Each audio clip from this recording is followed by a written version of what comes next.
So in this episode, this is the first content episode on the IT Experts podcast, and this is going to be a value bomb for you. I'm going to share with you 25 key steps, strategies, tips and tricks that's going to help you understand the fundamentals of building your tech business growth success. It's going to help you increase your sales. It's going to help you increase your profitability and also make you more productive in the meantime. So look, get yourself a coffee, sit yourself down, and I hope you enjoy the show.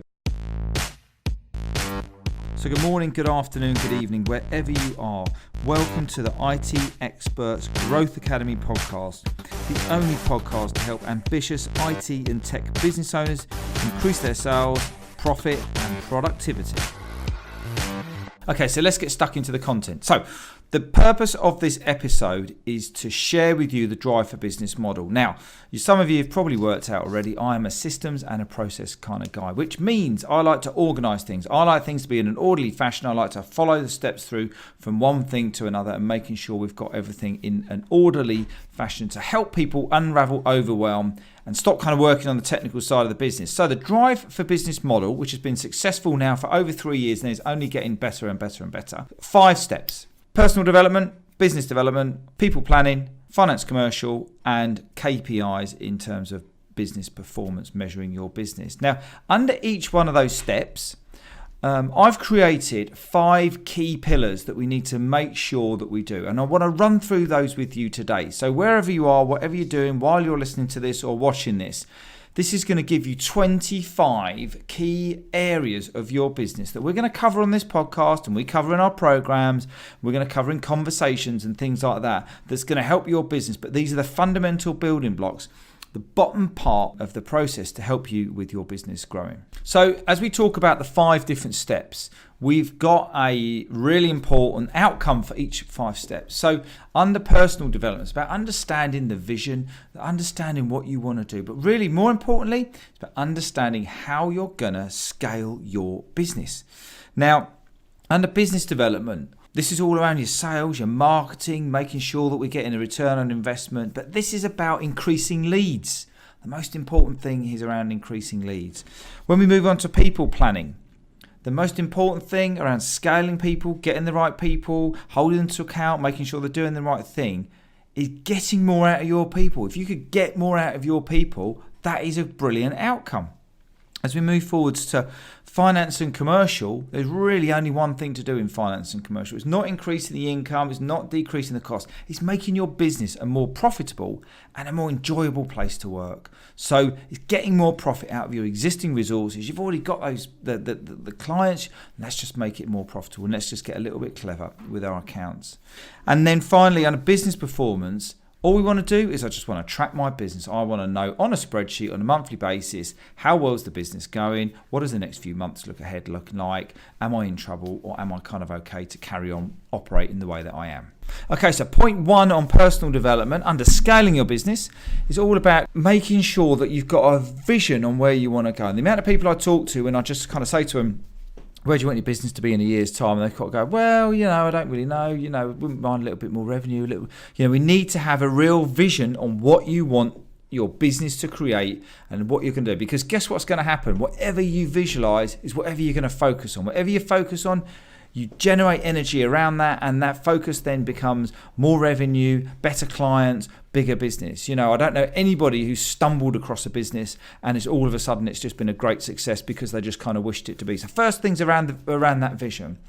Then is around creating a plan. So you've got your vision. Now, where's your plan? If you don't have a plan, you're not going to work your plan. You're not going to understand. Now, the really important thing about planning is that it helps you do 2 things.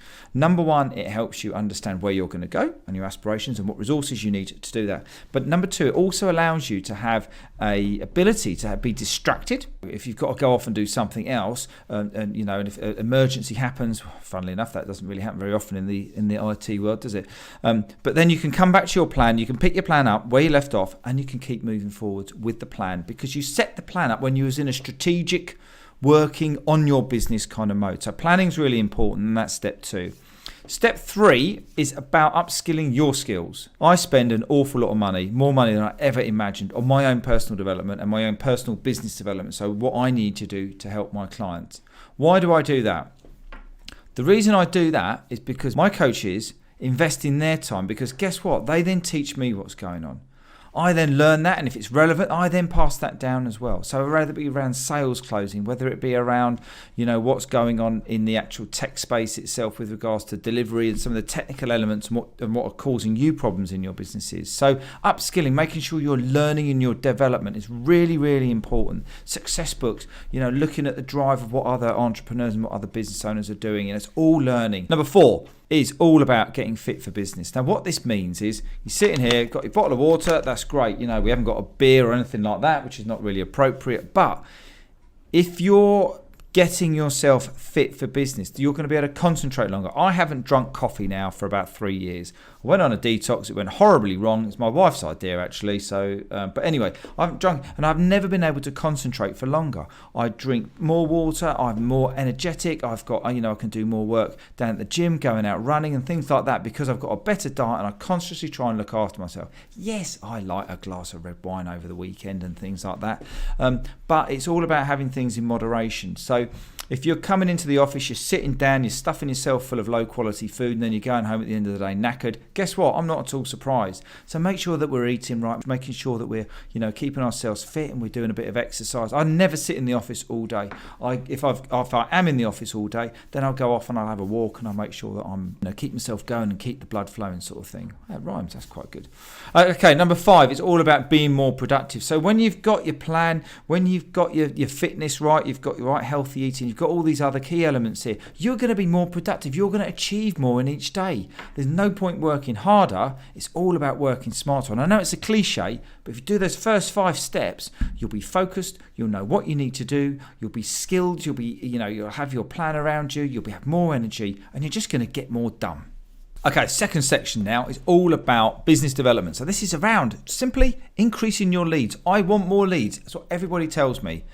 But when I normally talk to people about getting more leads, the funniest thing is they can't handle them because the organisation's in such a mess. We need to organise who's doing what, where all the clients are, and kind of how you're serving your people to start with. So it's not normally about getting more leads, although that is the ultimate outcome. It's normally about repositioning the business, getting yourself into your niche, be known as an expert in your field, not serving everyone. Generalising is not a good thing to do. Step 6, I guess we want to call it, is about your USP and about standing out from your competition.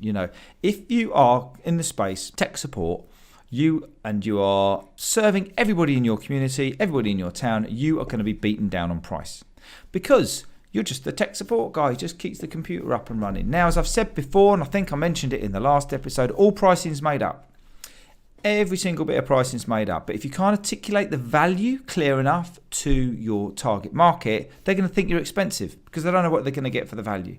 If you're going to go and buy a really expensive car, for example, then it's always going to be expensive because if you don't know the value of the car, you don't realise it's going to have residual income, or I want to drive that type of car, and I want is a key thing, I want to do just that, then you're not going to think that you're getting value for money. So therefore it's going to be expensive. So your USP is the first thing we work on with everybody, making sure they understand what their USP is, why they're different, and don't say it's customer service and we're really good and we're nice and quick and we're good value and all that, because that's all rubbish.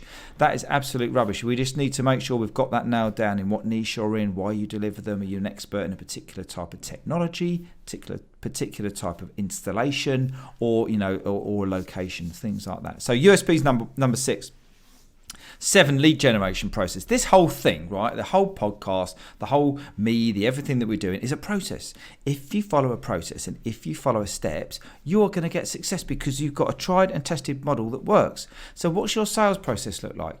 When you meet, it's a great analogy of, a step going up. You go and meet someone in a bar, do you go and marry him straight away? No, you go through this journey. We go out for a drink, we'll go out for a meal, we'll go and meet up, we'll go and have a holiday. And it's no different. Your relationship, building a relationship personally in your personal life is no different than building a relationship in business life and how you're going to get someone to know, like and trust you. Just think about when you buy things from people. Do you buy them straight away? I am actually really easy to sell to, which is a bit of an issue. But if you're just, out there and you're not articulated and you're not building that relationship with people, then people aren't going to buy from you. So you need to understand what your sales process looks like. Then number 8 is around your customer journey. So when you've got your customer, you've got your first client, says, yeah, go on Ian, let's have a go. Let's see what you can do for me. Are you going to give them a free audit? are you then going to go and give them a piece of a checklist? Or what's the first thing they're going to touch in your business that makes you think this person's going to fix my problems? Is it going to be, it could potentially be a free audit, or it could be a little checklist if you're in cybersecurity to see how safe you are, or it could just be a blog, it might be a video, it might be a bit of content, it might be something you put out, and then the journey goes on, then you meet up, and then you move forwards, and then you look at the customer journey, and then when they're onboarded, how do you then get them to buy more from you once you're delivering great customer service? So having your customer journey is really, really important. So number 9 is around your sales process. So we've nurtured this client, we've nurtured your prospect, you've got them up and running, and now they're in your sales process. So how are we going to articulate value? How do you know what they really want? Every single person wants something different in life. Every single person wants something different from a value point of view, from a delivery point of view. I did a talk a couple of weeks ago at Metro Bank. The reason I bank at Metro Bank is not because about their banking, their insurance rate, their interest rates or anything like that. It's because the Metro Bank where I live has got a drive-through. I can't be bothered to go to the town during the weekend to either put money in or talk to them. I just drive up in the car, I just stop up, there's a little teller there, and she talks to me about my account. She then pass over the money or whatever it is we're doing, and then we drive off. That is why I buy from them, and they put that into their sales process as a value add, as a convenience for people who can't get into towns. So understanding your sales process, and more importantly, understanding how you're closing business is really, really key, really important. If you get over to the IT Experts Growth Academy group on LinkedIn, we've got some really good content on there that's going to help you about closing business, because closing business is really when you ask for the money. It's with that awkward bit when you kind of exchange the value that you've given all the way through the sales process, and then you're getting them into the contract, you're getting them into a deal, but the value isn't realized until you make that exchange, until you make that contact, and until you actually make sure that you've got that, that you close that business. Because if you don't close the business, it's lose-lose for everyone. No one gets anything out of it. You spent months nurturing this client, trying to earn all this, trying to put them into contract and trying to help them out. You just wasted a whole load of your time. So if you don't plan your sales process and closing process properly, then you are going to end up wasting your time, and you're going to start annoying the people that you're working with. And that's not good business sense. Because step 10 is about customer service. So when you've got this client, what are you going to do with them? You're just going to set old Jeff off and get him to go and do the work that he's doing on the software or the server or the patching in the network or whatever else he's doing, or are you actually going to onboard them properly and say, "Hi, welcome to my company. This is what we do here. This is how we behave. This is how we look after you. This is Steve. He's going to be your account manager, and this is what it's going to look like moving forward." So understanding what that customer service looks like, what great customer service looks like. You go and buy from John Lewis, you go and buy from Tesla or Apple. How does that feel when you come out of that shop? You just want to buy some more. So why don't we just replicate that and do the same in your business?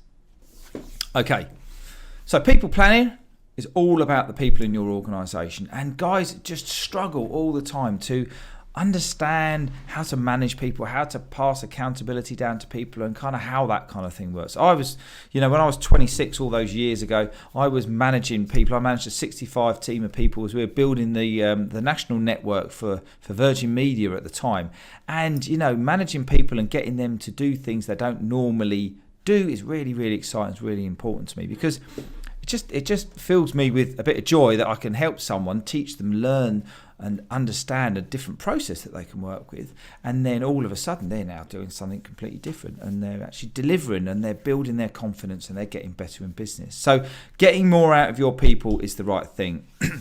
And step 11 is around recruiting the right people. So there are some frightening figures about unemployment in tech. And it's like 0.0001% of people, or something like a really, really low number of people that are unemployed in tech. And there's a reason for that. The reason for that is because there must be a load of crap people out there who aren't doing a good job.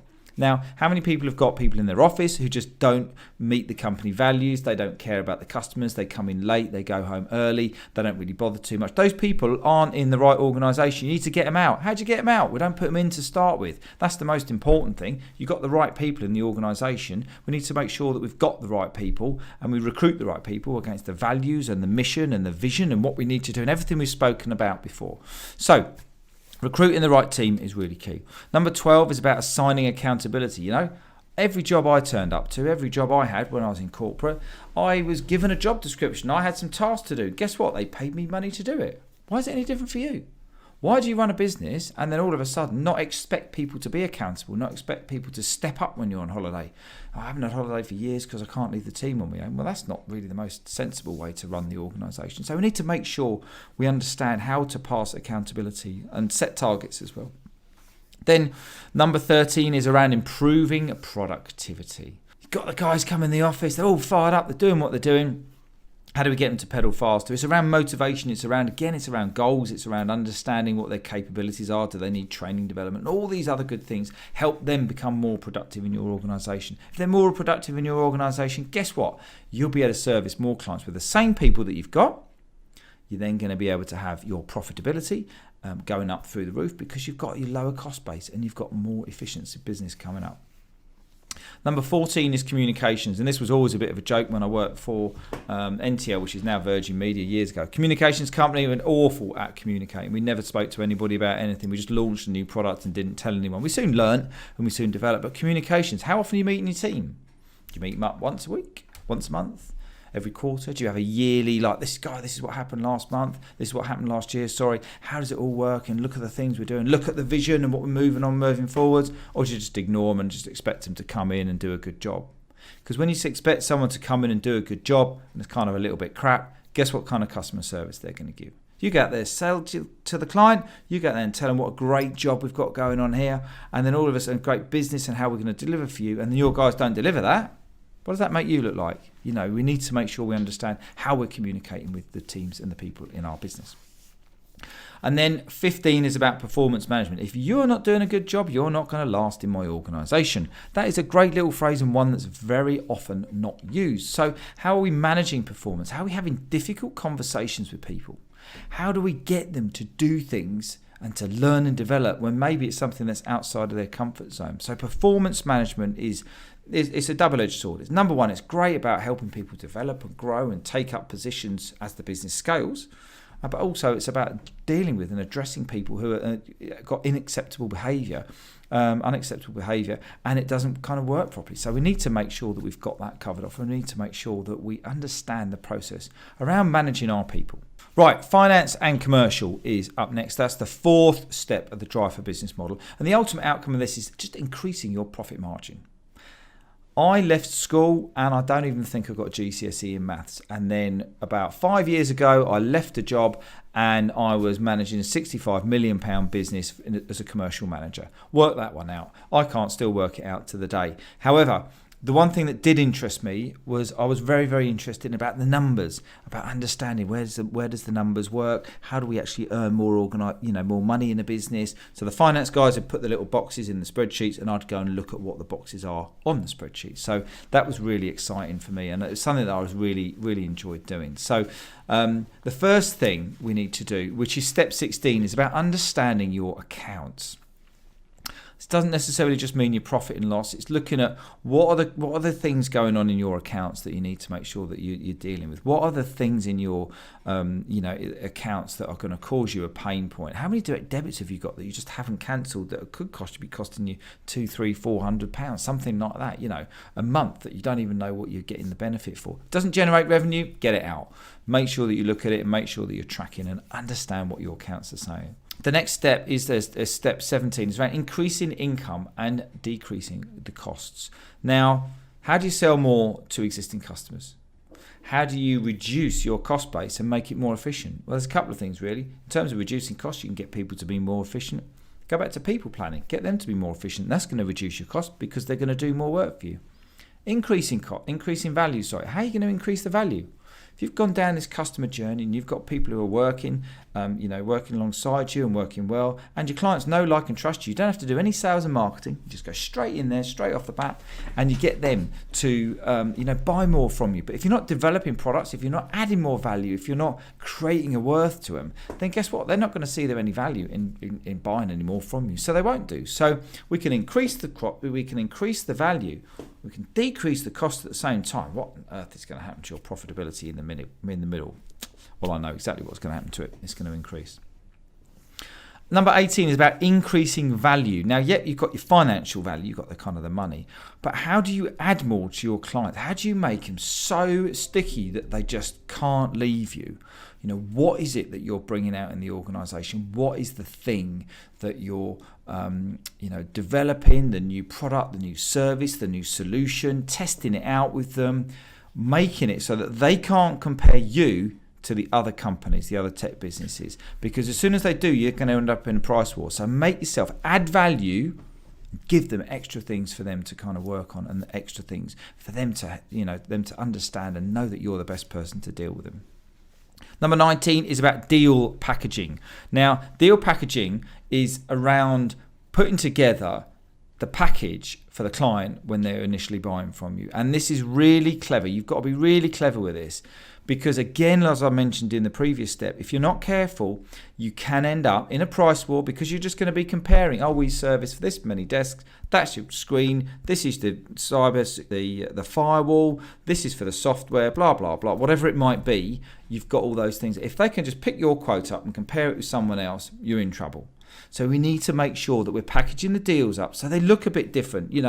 You've got your yin and your yang, and you've got your apples and your pears, and they don't compare. We must make sure that we don't compare them. And that's a bit of a tricky thing to do, but we understand exactly how that works. And then number 20 is about how you develop your proposal. How are you going to present to your client? Are you just going to go and give them a slide deck or a piece of paper and say, there you go, read that? Or are you actually going to care about it? And one of our masterminders last week, he wasn't very confident in sales. None of the guys are when they start a mastermind. He got commended from a client or from a prospect by saying, thank you very much for spending time to talk about me and to present to me about me, rather than tell me how great you are. He says, because I'm not really interested in how great you are. I want you to solve my problem.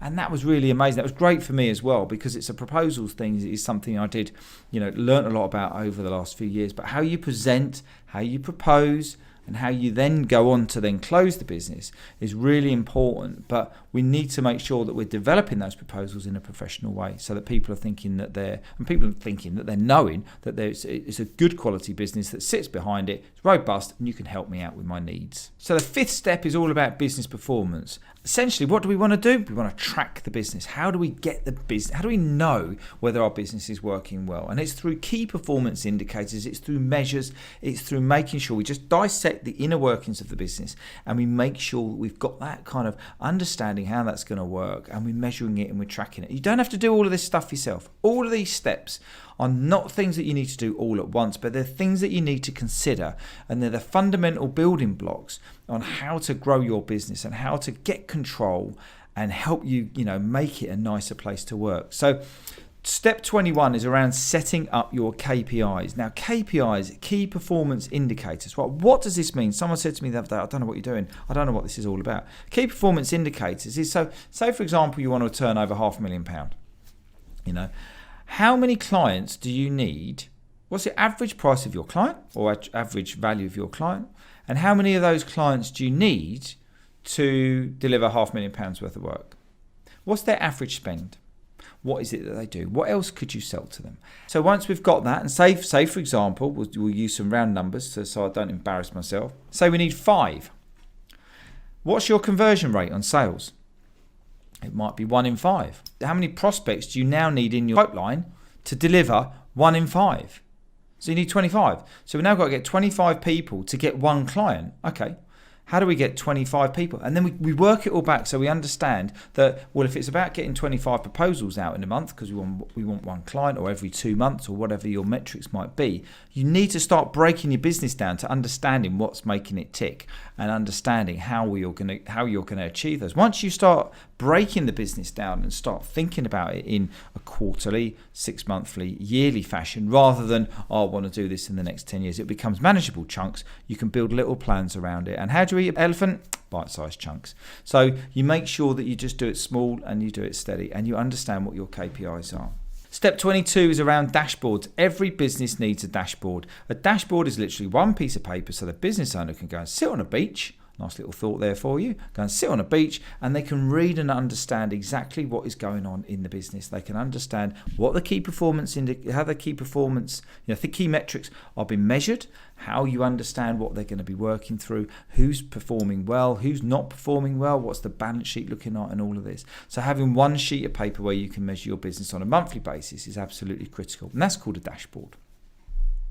23 is about 360 reporting. And what 360 reporting is, essentially, it's kind of going all the way around, if you can imagine. So I want to know what's going on at the top. I want to understand what's going on with regards to leads coming in, but I also want to understand what is going on deeper than the dashboard in terms of delivery. How much stock are we holding? How many service calls are we taking? How long are the service calls? Do we need more people on the service desk? And this will help you then drive your business. And it will help you understand with your business what you need to do to help it grow, and more importantly, what you need to do to help it scale. Because at the end of the day, this is just a whole big process. As I mentioned before, it's a big process, and we need to understand what the different elements of the different steps are with the process. Because if you've got somebody, say for example, you've got someone in a call center on your help desk, and they're operating the process and everything's kind of going okay. And then you scale, so you need more people. You just bolt another person on, and they just do exactly what that person before was doing. You understand the process, you understand what the deliverables are, you understand all the other elements of the business, and you just bolt them on. It's like your salespeople. You're bringing more salespeople. You've got more technical people. They just operate the same process. Think of McDonald's. McDonald's is the greatest small business in the world, and the reason for that is because wherever you go, all the McDonald's deliver exactly the same. They have the same process for cooking chips. They have the same process for cleaning the tables. They have the same process for putting a Big Mac in place. And they have, they are exactly the same. And that's it. We can learn an awful lot from franchise business models because they are literally systemized businesses and they all measure themselves properly. But their dashboards and the reporting all goes round from a 360 point of view, and it covers the whole business so you understand what's going on and what feeds into the main dashboard.